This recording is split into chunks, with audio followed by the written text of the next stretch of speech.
أعوذ بالله من الشيطان الرجيم. بسم الله الرحمن الرحيم. الحمد لله الذي أنزل على عبده الكتاب ولم يجعل له عوجا قيما لينذر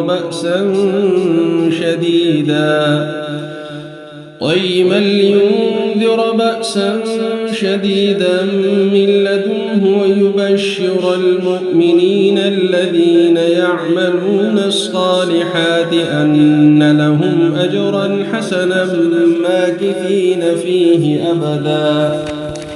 وينذر الذين قالوا اتخذ الله ولدا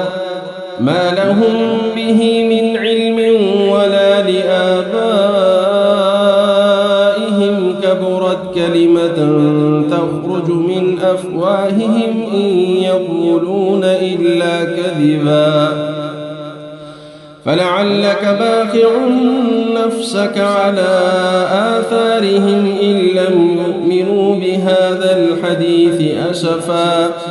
إنا جعلنا ما على الأرض زينة لها لنبلوهم أيهم أحسن عملا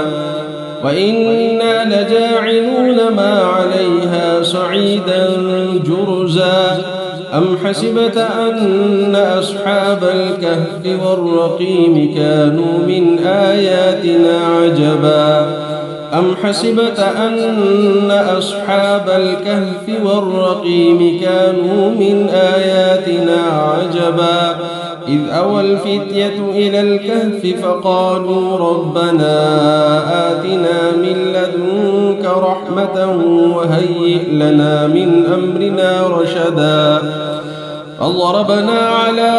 آذانهم في الكهف سنين عددا ثم بعثناهم لنعلم أي الحزبين أحصى لما لبثوا أمدا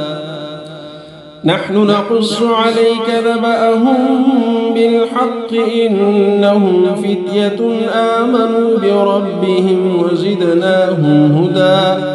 وربطنا على قلوبهم إذ قاموا فقالوا ربنا رب السماوات والأرض لن ندعو من دونه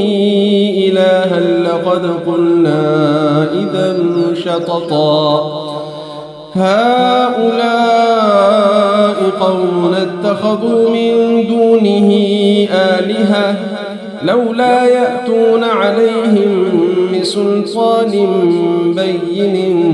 فمن أظلم ممن افترى على الله كذبا وإذ اعتزلتموهم وما يعبدون إلا الله فأووا إلى الكهف ينشر لكم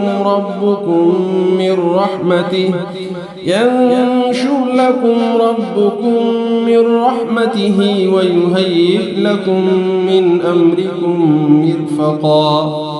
وترى الشمس إذا طلعت تزاور عن كهفهم ذات اليمين وإذا غربت تقرضهم ذات الشمال وهم في فجوة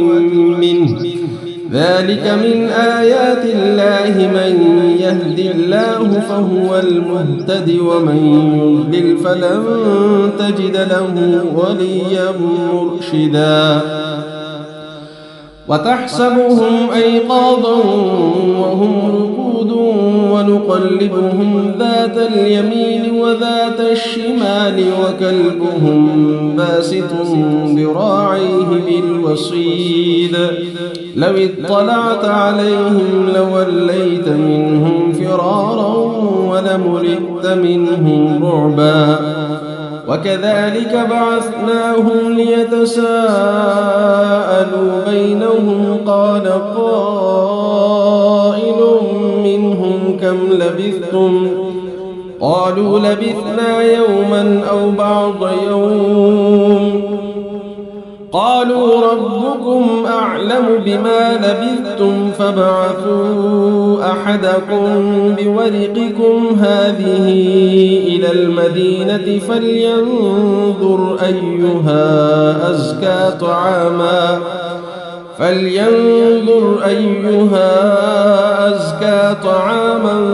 فليأتكم برزق منه وليتلطف ولا يشعرن بكم أحدا إنهم إن يظهروا عليكم يرجموكم أو يعيدوكم في ملتهم ولن تفلحوا إذا أبدا وكذلك أعثرنا عليهم ليعلموا أن وعد الله حق وأن الساعة لا ريب فيها إذ يتنازعون بينهم أمرهم فقالوا ابنوا عليهم بنيانا ربهم أعلم بهم قال الذين غلبوا على أمرهم لنتخذن عليهم مسجدا سيقولون ثلاثة رابعهم كلبهم ويقولون خمسة سادسهم كلبهم رجما بالغيب ويقولون سبعة وثامنهم كلبهم قل ربي أعلم بعدتهم ما يعلمهم إلا قليل فلا تمار فيهم إلا مراء ظاهرا ولا تستفت فيهم منهم أحدا ولا تقولن لشيء إني فاعل ذلك غدا إلا أن يشاء الله واذكر ربك إذا نسيت وقل عسى أن يهديني ربي لأقرب من هذا رشدا ولبثوا في كهفهم 300 سنين وازدادوا 9 قل الله أعلم بما لبثوا له غيب السماوات والأرض أبصر به وأسمع ما لهم من دونه من ولي ولا يشرك في حكمه أحدا واتل ما أوحي إليك من كتاب ربك لا مبدل لكلماته ولن تجد من دونه ملتحدا واصبر نفسك مع الذين يدعون ربهم بالغداة والعشي يريدون وجهه ولا تعد عيناك عنهم تريد زينة الحياة الدنيا ولا تطع من أغفلنا قلبه عن ذكرنا واتبع هواه وكان أمره فرطا وقل الحق من ربكم فمن شاء فليؤمن ومن شاء فليكفر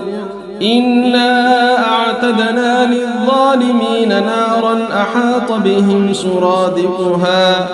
وإن يستغيثوا يغاثوا بماء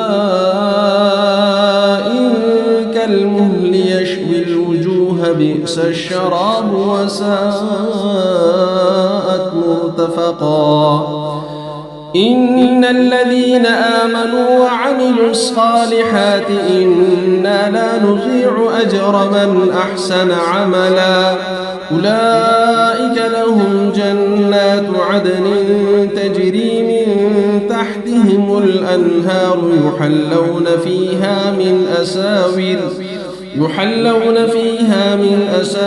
من ذهب ويلبسون ثيابا خضرا من سندس واستبرق متكئين فيها على الأرائك نعم الثواب وحسنت مرتفقا واضرب لهم مثل الرجلين جعلنا لأحدهما جنتين من أعناب وحففناهما بنخل وجعلنا بينهما زرعا كلتا الجنتين آتت أكلها ولم تظلم منه شيئا وفجرنا خلالهما نهرا وكان له ثمر فقال لصاحبه وهو يحاوره أنا أكثر منك مالا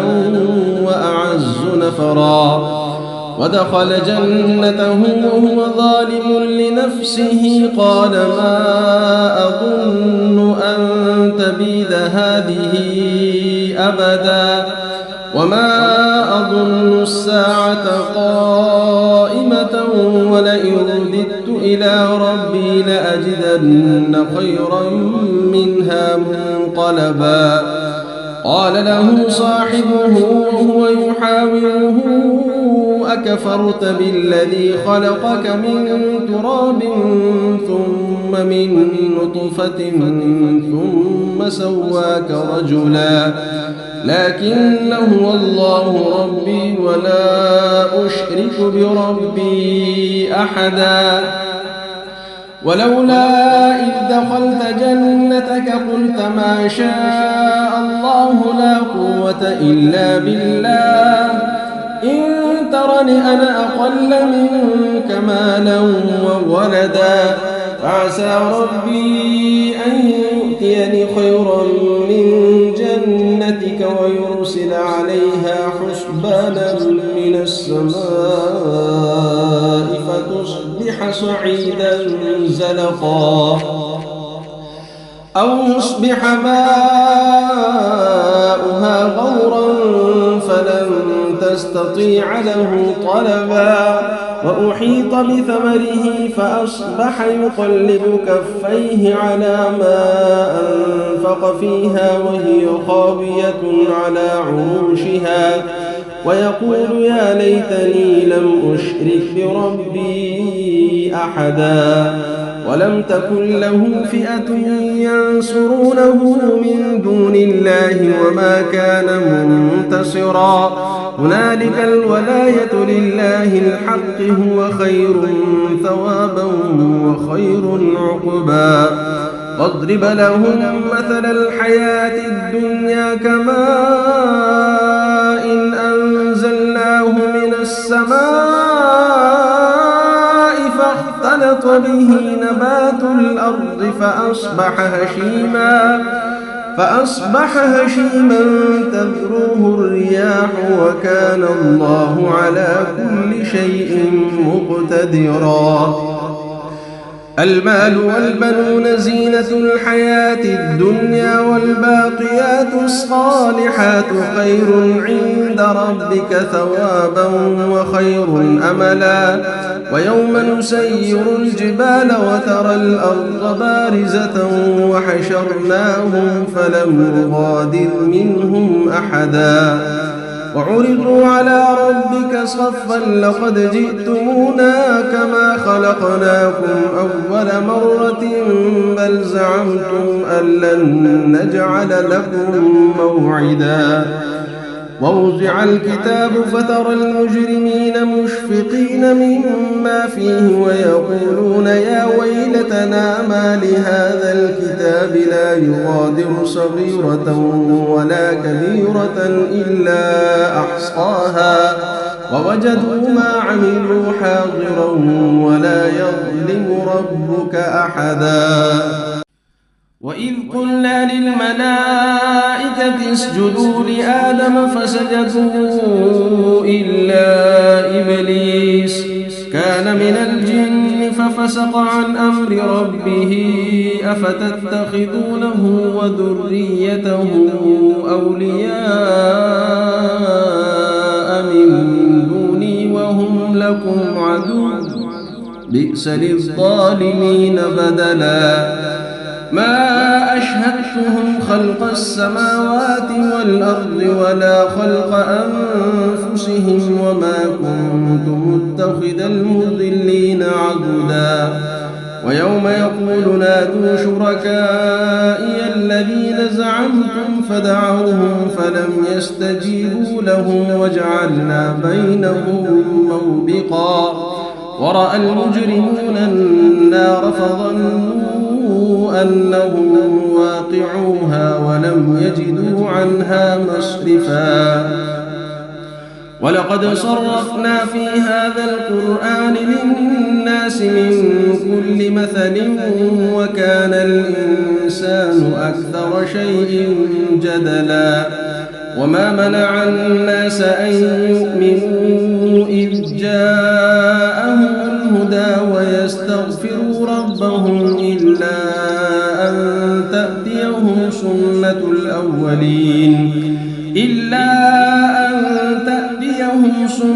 الأولين أو يأتيهم العذاب قبلا وما نرسل المرسلين إلا مبشرين ومنذرين ويجادل الذين كفروا بالباطل ليدحضوا به الحق واتخذوا آياتي وما أنذروا هزوا ومن أظلم ممن ذكر بآيات ربه فأعرض عنها ونسي ما قدمت يداه إنا جعلنا على قلوبهم أكنة أن يفقهوه وفي آذانهم وقرا وإن تدعهم إلى الهدى فلن يهتدوا إذا أبدا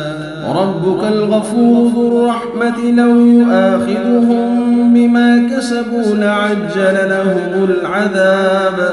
بل لهم موعد لن يجدوا من دونه موئلا وتلك القرى أهلكناهم لما ظلموا وجعلنا لمهلكهم موعدا وإذ قال موسى لفتاه لا أبرح حتى أبلغ مجمع البحرين أو أمضي حقبا فلما بلغا مجمع بينهما نسيا حوتهما فاتخذ سبيله في البحر سربا فلما جاوزا قال لفتاه آتنا غداءنا لقد لقينا من سفرنا هذا نصبا قال أرأيت إذ أوينا إلى الصخرة فإني نسيت الحوت وما أنسانيه إلا الشيطان أن أذكره واتخذ سبيله في البحر عجبا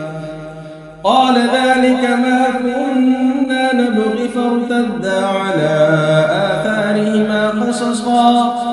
فوجدا عبدا من عبادنا آتيناه رحمة من عندنا وعلمناه من لدنا علما قال له موسى هل أتبعك على أن تعلمني مما علمت رشدا قال إنك لن تستطيع معي صبرا وكيف تصبر على ما لم تحط به خبرا قال ستجدني إن شاء الله صابرا ولا أعصي لك أمرا قال فإن اتبعتني فلا تسألني عن شيء حتى أحدث لك منه ذكرا فانطلقا حتى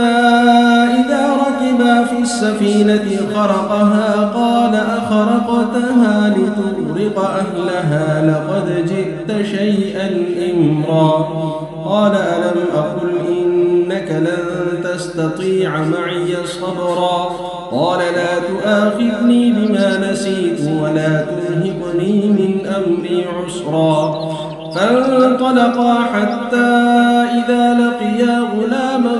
فقتله قال أقتلت نفسا زكية بغير نفس لقد جئت شيئا نكرا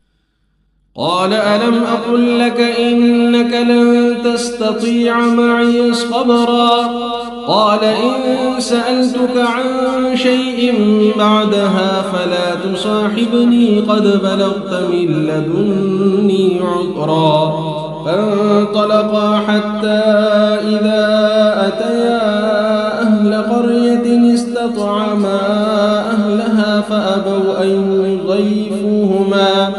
فأبوا أن يضيفوهما فوجدا فيها جدارا يريد أن ينقض فأقامه قال لو شئت لاتخذت عليه أجرا قال هذا فراق بيني وبينك سأنبئك بتأويل ما لم تستطع عليه صبرا أما السفينة فكانت لمساكين يعملون في البحر فأردت أن أعيبها وكان وراءهم ملك يأخذ كل سفينة غصبا وأما الغلام فكان أبواه مؤمنين فخشينا أن يرهقهما طغيانا وكفرا فأردنا أن يبدلهما ربهما خيرا منه زكاة وأقرب رحما وأما الجدار فكان لغلامين يتيمين في المدينة وكان تحته كنز لهما وكان أبوهما صالحا فأراد ربك أن يبلغا أشدهما ويستخرجا كنزهما رحمة من ربك وما فعلته عن أمري ذلك تأويل ما لم تسطع عليه صبرا ويسألونك عن ذي القرنين قل سأتلو عليكم منه ذكرا إنا مكنا له في الأرض وآتيناه من كل شيء سببا فأتبع سببا حتى إذا بلغ مغرب الشمس وجدها تغرب في عين حمئة ووجد عندها قوما قلنا يا ذا القرنين إما أن تعذب وإما أن تتخذ فيهم حسنا قال أما من ظلم فسوف نعذبه ثم يرد إلى ربه فيعذبه عذابا نكرا وأما من آمن وعمل صالحا فله جزاء الحسنى وسنقول له من أمرنا يسرا ثم أتبع سببا حتى إذا بلغ مطلع الشمس وجدها تطلع على قوم لم نجعل لهم من دونها سترا كذلك وقد أحطنا بما لديه خبرا ثم أتبع سببا حتى إذا بلغ بين السدين وجد من دونهما قوما لا يكادون يفقهون قولا قالوا يا ذا القرنين إن يأجوج ومأجوج مفسدون في الأرض فهل نجعل لك خرجا على أن تجعل بيننا وبينهم سدا قال ما مكنني فيه ربي خير فأعينوني بقوة أجعل بينكم وبينهم ردما آتوني زبر الحديد حتى إذا ساوى بين الصدفين قال انفخوا حتى إذا جعله نارا قال آتوني أفرغ عليه قطرا فما استطاعوا أن يظهروه وما استطاعوا له نقبا قال هذا رحمة من ربي فإذا جاء وعد ربي جعله دكاء وكان وعد ربي حقا وتركنا بعضهم يومئذ يموج في بعض ونفخ في الصور فجمعناهم جمعا وعرضنا جهنم يومئذ للكافرين عرضا الذين كانت أعينهم في غطاء عن ذكري وكانوا لا يستطيعون سمعا أفحسب الذين كفروا أن يتخذوا عبادي من دوني أولياء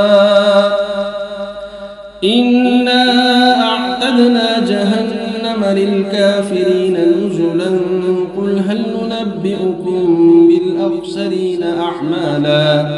الذين ضل سعيهم في الحياة الدنيا وهم يحسبون أنهم يحسنون صنعا أولئك الذين كفروا بآيات ربهم ولقائه فحبطت أعمالهم فلا نقيم لهم يوم القيامة وزنا ذلك جزاؤهم جهنم بما كفروا واتخذوا آياتي ورسلي هزوا إن الذين آمنوا وعملوا الصالحات كانت لهم جنات الفردوس نزلا خالدين فيها لا يبغون عنها حولا قل لو كان البحر مدادا لكلمات ربي لنفد البحر قبل أن تنفد كلمات ربي ولو جئنا بمثله مددا قل إنما أنا بشر مثلكم يوحى إلي أنما إلهكم إله واحد فمن كان يرجو لقاء ربه فليعمل عملا صالحا ولا يشرك بعبادة ربه أحدا صدق الله